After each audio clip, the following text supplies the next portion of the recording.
బంగాళాఖాతంలో ఏర్పడిన వాయుగుండం ప్రభావంతో తెలుగు రాష్ట్రాల్లో గత 2 రోజులుగా ఎడతెరిపి లేకుండా వర్షాలు కురుస్తున్నాయి.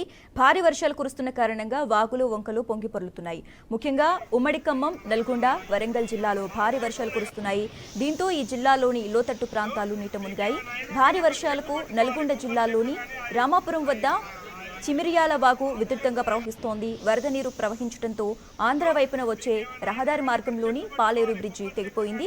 దీంతో తెలంగాణ, ఏపీ మధ్య రాకపోకలను అధికారులు పూర్తిగా నిలిపివేశారు. బ్రిడ్జి తెగిపోవడంతో కోదాడ వైపు వెళ్లే ప్రజలు, వాహనదారులు ఇబ్బందులు పడుతున్నారు. భారీ వర్షాలకు తక్కిలపాడు, గరికపాడు, బలుసుపాడు, రెడ్లగుంట, రామాపురం ఎక్స్ రోడ్, అన్నవరం గ్రామాల్లోకి వరద నీరు భారీగా వచ్చి చేరుతోంది. భారీ వర్షాలు కురుస్తున్న నేపథ్యంలో ప్రజలందరూ అప్రమత్తంగా ఉండాలని, అత్యవసరమైతేనే తప్ప బయటకు రావద్దని వాతావరణ శాఖ అధికారులు సూచించారు.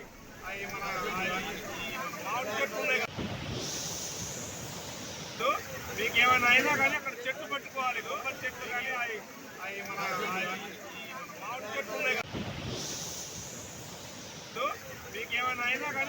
పట్టుకోవాలి, కొబ్బరి చెట్లు కానీ